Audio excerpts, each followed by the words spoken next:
Hello बच्चों, नमस्कार। मैं विराम फिजिक्स की क्लास में आज एक नया चैप्टर स्टार्ट करने चल रहे हैं जो कि बोर्ड की नजरिया से कंपटीशन के लिए बहुत इंपॉर्टेंट चैप्टर है। प्यारे बच्चों, इस चैप्टर में ध्यान रहे, क्रमवार लेक्चर को जरूर सुनिएगा, देखिएगा, नोट्स बनाइएगा, क्योंकि आज आपके द्वारा आपने जो मेरे चैनल को लाइक किया है, कमेंट्स बहुत प्यारे प्यारे दे रहे हैं, इससे मुझे ये एनर्जी मिली है और मैं चाहता हूं आपके लिए अच्छा से अच्छा लेक्चर दूं, अच्छा से अच्छा वीडियो प्रस्तुत करूं, ताकि आपके अंदर जो फिजिक्स के लिए, भौतिक विज्ञान के लिए जो मौलिक समस्या है वो अच्छी तरह से सॉल्व हो जाए। फिजिक्स के प्रति आपका पढ़ने का लगाव और टारगेट हिट करने का इंटरेस्ट पैदा हो। आइए प्यारे बच्चों, जल्दी से जो चैप्टर है वृत्तिगत सर्कुलर मोशन चैप्टर है, बहुत इंपॉर्टेंट चैप्टर है। पहले तो प्यारे बच्चों, सब लोग जो नए बच्चे अभी जुड़ रहे हैं, लोगों को कहने से जुड़ रहे हैं कि विराम सर बहुत अच्छा फिजिक्स पढ़ा रहे हैं, तो निश्चित रूप से पहले चैनल सब्सक्राइब कर लीजिएगा, चैनल से जुड़े रहिए, लास्ट तक वीडियो देखो। निश्चित रूप से जिस उम्मीद से हमसे जुड़ रहे हैं, आपके सपने साकार होंगे। आइए, तो सर्कुलर मोशन का जो पहला लेक्चर हम आपको दे रहे हैं, सिर्फ आपकी मौलिक समस्या को सॉल्व करने के लिए। फिजिक्स में लोगों का इंटरेस्ट जो कम हुआ है, उसका कारण है कि छोटी छोटी बातों को जब नहीं समझते तो जो क्लास 11 की है, IIT लेवल की बात उनको समझ में नहीं आती। आइए, आपको पहले जो पहला लेक्चर है सर्कुलर मोशन का परिचय देते हैं। इस परिचय की जो कड़ी है, इसमें आपको हम सबसे पहले सर्किल के बारे में बताते हैं, फिर उसके मोशन से संबंधित बातों पर चर्चा करेंगे सरल से सरल भाषा में। पहला तो आप सब लोग लिखने की आदत डालिए और बार बार पढ़ने की आदत डालिए, तभी आप अच्छे बनेंगे। मेरे वीडियो को देख लेने से नहीं, जब तक वीडियो में दी गई बातों को आप याद नहीं करोगे, नोट्स नहीं बनाओगे, तब तक आपका विकास संभव नहीं है प्यारे बच्चों। इसलिए देखिएगा, याद करें। आइए, सर्किल क्या है इसको हम पहले परिभाषित करते हैं। पिछली कक्षाओं में भी, पिछली क्लासेस में आपने सीखा है, लेकिन आवश्यकता पड़े आप रिप्रेजेंट नहीं कर पा रहे हैं, कोई बात नहीं बेटा, आज से ही बता दो, जब जागिए तभी सवेरा। ओके प्यारे बच्चों, वृत्त क्या है जल्दी से बताते हैं, सर्किल क्या है वो बताते हैं। समतल में कहना जरूरी है, समतल में किसी नियत बिंदु से समान दूरी पर, समतल में किसी नियत बिंदु से समान दूरी पर, इक्वल डिस्टेंस पर, समान दूरी पर स्थित बिंदुओं का जो रास्ता होगा, जो पथ होगा या जो गमन पथ होगा, उसी को वृत्त कहते हैं। क्लियर हो गया? समतल में किसी नियत बिंदु से, समतल की नहीं कहोगे तो वृत्त की परिभाषा अधूरी रहती है प्यारे बच्चों। समतल में किसी नियत बिंदु से समान दूरी पर स्थित बिंदुओं का जो गमन पथ होगा, जो रास्ता बनेगा, चलने का जो मार्ग बनेगा, वो क्या कहलाता है? सर्किल कहलाता है, वृत्त कहलाता है। ध्यान रखिएगा, समतल कहते ही मतलब मोशन इन 2 डायमेंशन, द्विविमीय गति हो जाती है। जैसा कि हम आपको सिखा चुके हैं, 2 dimensional, 1 dimensional, 2 dimension, 3 dimension motion आप जान चुके हो। फिलहाल हमको बता दें, 2 डायमेंशनल जो जितनी भी गति होती हैं उसमें सिर्फ एरिया होता है, वॉल्यूम नहीं होता है।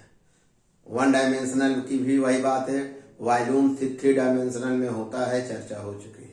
इसलिए प्यारे बच्चों, सर्किल में सर्किल की एरिया कभी शब्द नहीं आपको बोलना चाहिए, बोल देते हो उसका कारण है कंसेप्ट की कमी है। इसका मतलब वृत्त एक आकृति है, ना कि आकार। तुरंत इसी से जुड़ी एक और आपकी जानकारी, गोला और वृत्त। गोला जो होता है 3 डायमेंशन, स्पेस में बात कर रहा है, समतल में नहीं कर रहा, अंतरिक्ष आकाश में, ऐसे यहाँ निश्चित दूरी पर स्थित बिंदुओं का चारों तरफ, ये गोला 3 डायमेंशनल होगा, इसमें वॉल्यूम होगा।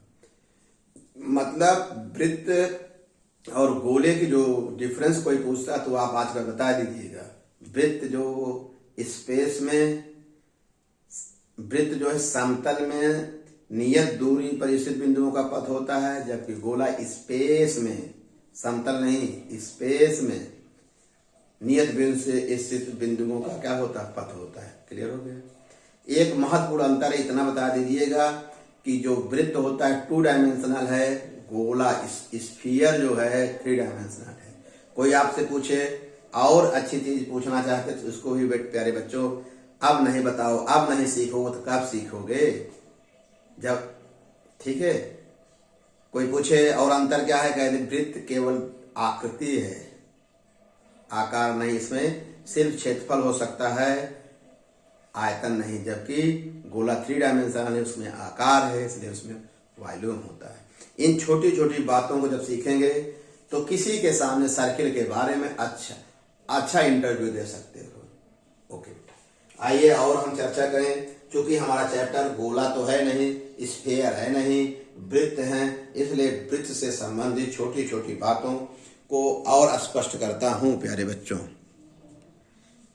देखिए, जो परिभाषा आप दिए हैं, समतल में किसी नियत बिंदु से बिंदुओं का जो पथ है, ये जो रास्ता आप देख रहे हैं, ये बिंदुओं, ये रास्ता बना, इसे हम क्या कहते हैं, वृत्त कहते हैं। फिर आप कहेंगे सर बार बार आप पॉइंट कह रहे हैं, बिंदु कहते हैं, लेकिन बिंदु हमको समझ में नहीं आता। तो छोटे सी बात सीख लीजिए, बच्चों की बात है, आप भी बच्चे हो, क्लास 11 के बच्चे हो, कोई बात नहीं। क्या है या सुनिए, बिंदु वह है जिसमें जिसकी न चौड़ाई, न ऊंचाई, न लंबाई, नथिंग, कुछ नहीं होती है, एक कल्पना मात्र होता है, बिंदु कहलाता है। बिंदु क्या है, बिंदु वह है जिसकी न तो लंबाई होती है, न मोटाई होती है, न चौड़ाई होती है, ठीक है।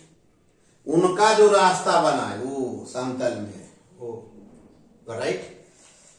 इस नियत बिंदु को आज के बाद जान लीजिए सेंटर कहते हैं, इसको ओ से लिखते हैं, ठीक है बेटा। और सेंटर से उस बिंदु, नियत बिंदु की दूरी को हम क्या कहते हैं, रेडियस कहते हैं। और जब इस बिंदुओं का जो पूरा रास्ता निकालेंगे, यहां से लेकर बेटा यहां तक, एक चक्कर में चली गई दूरी होगी। वृत्तीय पथ पर एक चक्कर में चली गई दूरी को आज के बाद आप बोलोगे परिधि।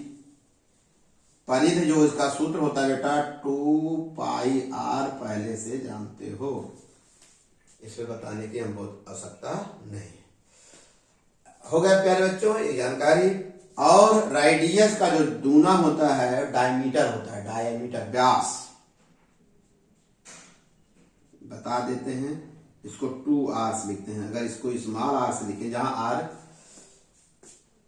पाई की जो वैल्यू होती है आपको पता है 22/7 होती है, बहुत डिटेल बताने की आवश्यकता नहीं होती। एक छोटी सी बात और बता दें प्यारे बच्चों, आप कहें कि पूरा एक चक्कर जब आप यहां से चलोगे, एक चक्कर में लगे समय को, जो हमारे यहाँ यूज होने वाला टॉपिक है, जो समय लगेगा उसे आवर्तकाल कहोगे। लेकिन एक पूरी साइकिल के लिए, माने एक पूरे चक्र के लिए, एक पूरे राउंड में जितना समय लगेगा उसे क्या कहते हैं, आवर्तकाल।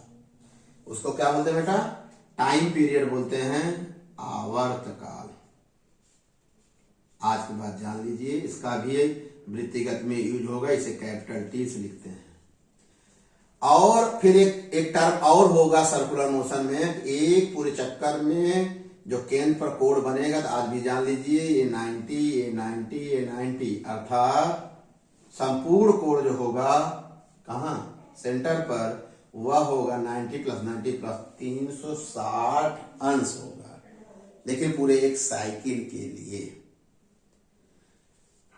एक बात और प्यारे बच्चों आपको मैं सिखाना चाहता हूं, अगर कोई कण यहां से इस पथ पर चलना शुरू करेगा वृत्त की परिधि पर, जब यहां पहुंचेगा पूरा टाइम पीरियड कैपिटल T है, तो हर एक खंड किसके बराबर होगा, T/4। देख लो, तो यहाँ स्मॉल t बराबर होगा T/4, आवर्तकाल का 1/4। यहाँ स्मॉल t बराबर होगा T/2, यहाँ स्मॉल t बराबर होगा 3T/4।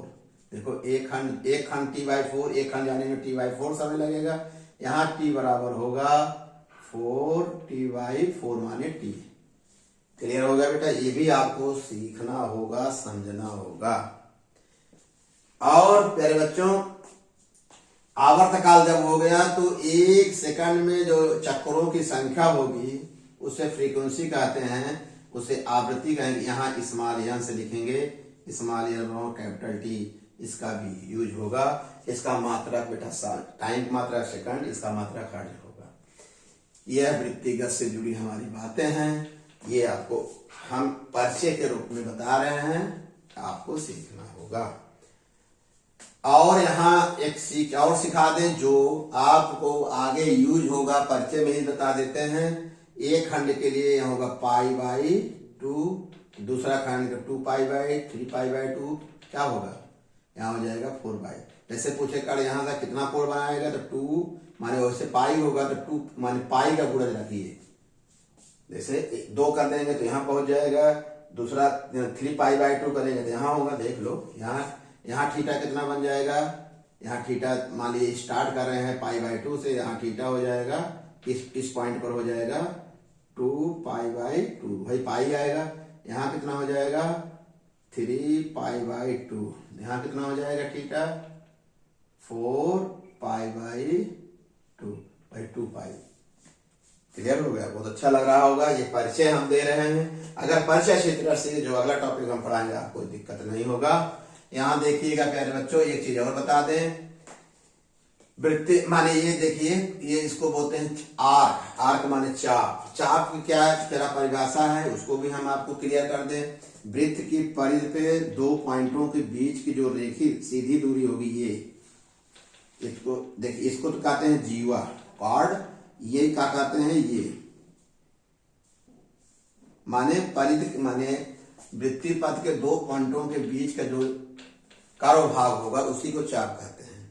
और एक क्वेश्चन, सबसे बड़े चाप को ही हम क्या नाम होगा, सबसे बड़े चाप का नाम होगा वृत्त की परिधि। देख रहे हैं, सबसे बड़ा चाप यही होगा। देखो ऐसे तो सबसे बड़ा चाप यही होगा, पूरा संपूर्ण चाप 2πr। और एक चीज और आपको जानकारी कर दें, सबसे बड़ी जीवा, आप छोटी छोटी बातें हैं, सबसे बड़ी जीवा का नाम है व्यास। ये जो बातें बताए हैं वो आपसे जुड़ी बहुत इंपॉर्टेंट बातें हुई।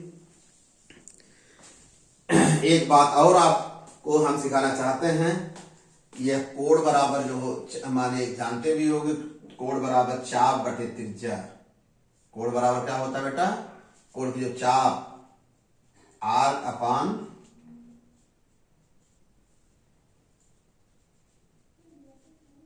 कोण बराबर चाप बटे त्रिज्या होती। प्यारे बच्चों ये जान लीजिए।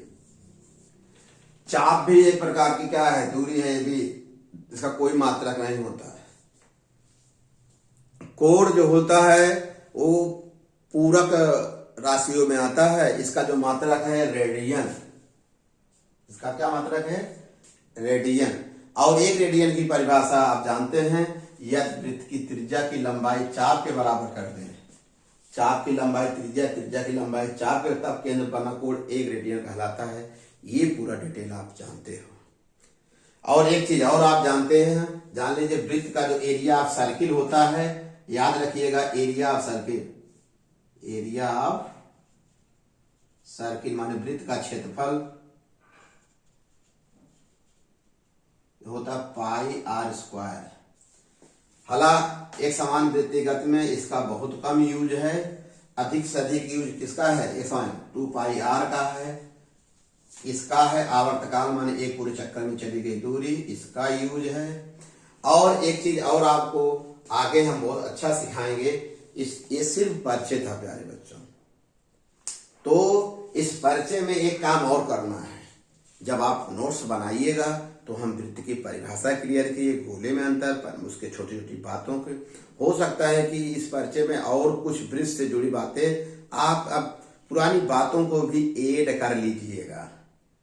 ओके, सिर्फ परिचय दिए, ध्यान रखिएगा, ये छोटी छोटी बातें आप सीख जाएंगे।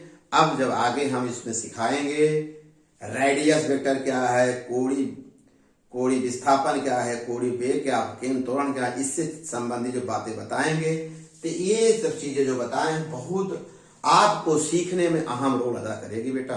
ओके प्यारे बच्चों, धन्यवाद। नोट्स जरूर बना लीजिएगा।